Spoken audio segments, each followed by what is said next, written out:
First off, no spoilers here. Sit back and enjoy. In a time when finding a next-gen console is a lot like trying to find a unicorn with two heads, I understand that not everyone has the ability to review, let alone play, a PS5 game. My brother purchased mine for me, and I will forever be grateful and astonished that it's happened. To be able to see what the future holds for gaming is something that I hold dear to my heart, and it's safe to say that companies like Rockstar, Naughty Dog, id Software, and Kojima Studios have spoiled me with their realism, smooth gameplay, and most of all, being fun. The horror genre will always be a favorite of mine, so when I heard there was a new scary game for the PS5, I didn't even hesitate. And I have to say, this one is very interesting. This is The Medium.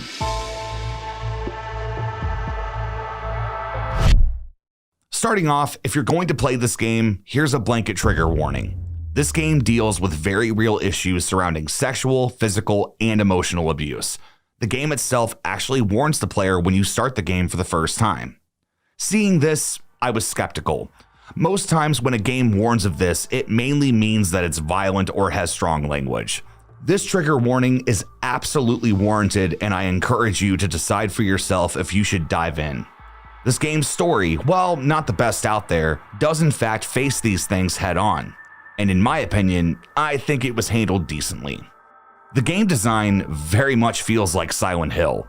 The fixed camera angles, controls, and puzzles really made me feel like I was getting a taste of what the canceled project Silent Hills could have felt like. I felt very at home, and the new mechanics were easy to get the hang of.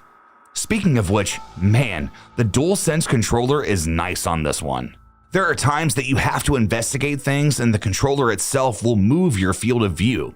It really frustrated me at first until I realized the reason I was looking at the floor was because my controller was facing down. Once I understood that, I was set. You feel everything in the controller. While this isn't the first game to do this, the PS5 delivers an incredible experience, and with other games utilizing this tech, it's been a consistent win. There are times though that you'll listen to certain events in the past through the controller via the speaker it has, and honestly, I feel that certain games did this better on the PS4, but it was a nice touch, just a little too quiet. We also get to see two worlds render at once in this game. It was so cool to be in both the physical and the spiritual realm, and it really sold some pretty solid scares. The design of the spirit world was incredible. I really loved the vibe it gave me, and it never ceased to make my stomach drop when the veil between the two was lifted. This is where the puzzles start to show themselves. You really have to pay attention to both worlds and use them properly. For example, sometimes doors or paths will be clear in the spirit, but the physical has an obstacle. I really liked this. This was a new experience for me, and I felt that it did the game justice. As far as the mechanics, there's not a lot to speak of. You have some defenses and there's some chase sequences, but overall, it wasn't anything too groundbreaking. On one hand, this is nice. I was able to glide through the game relatively easy besides the few times that I was stuck on a puzzle. On the other hand, there's not a lot to uncover.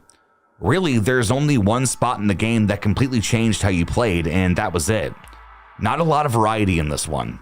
It's not a deal breaker, but man, I was really hungry for more. How does the game look?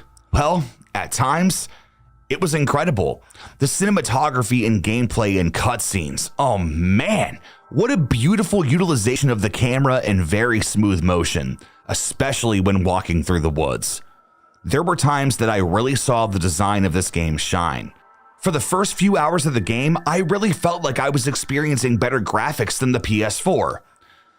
At about the halfway point is when things started to get weird.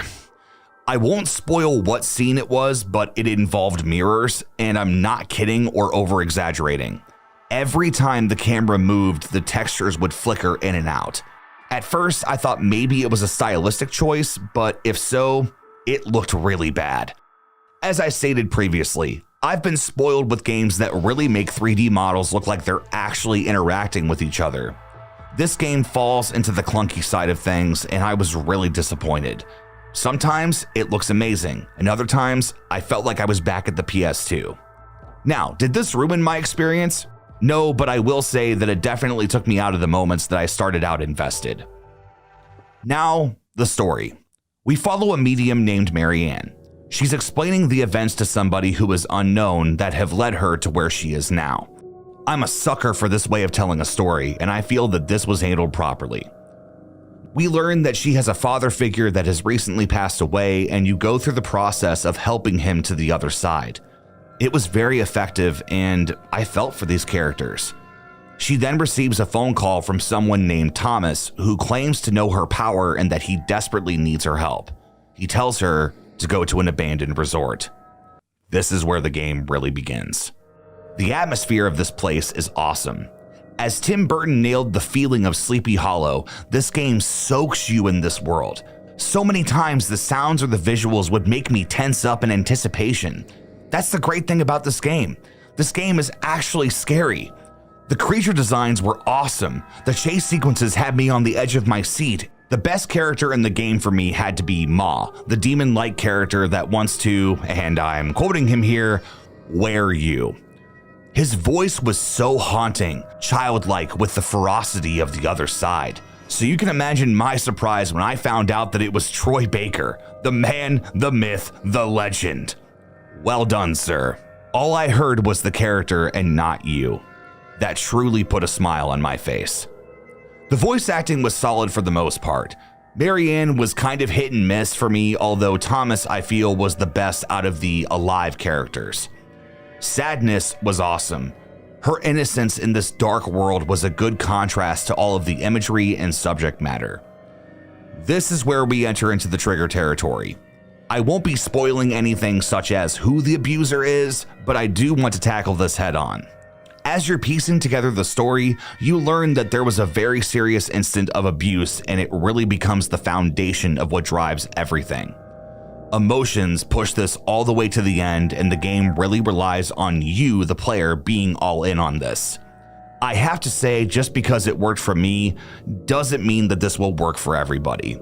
I appreciate that the team at Bloober tried something ballsy here, but I don't know if it will be respected or even tolerated by all. So how about the ending? Was my week-long experience worth it? Honestly, I don't know if I'll ever play this again on my own.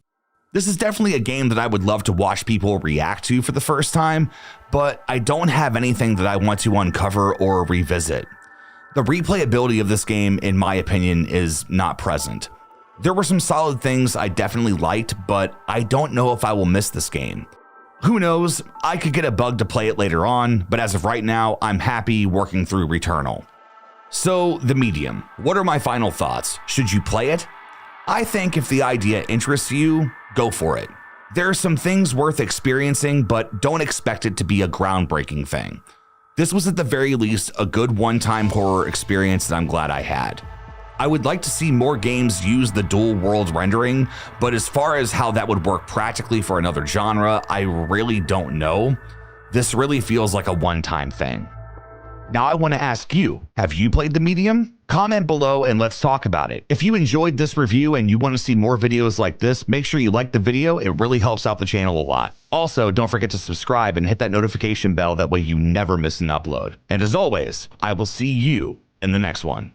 Adios.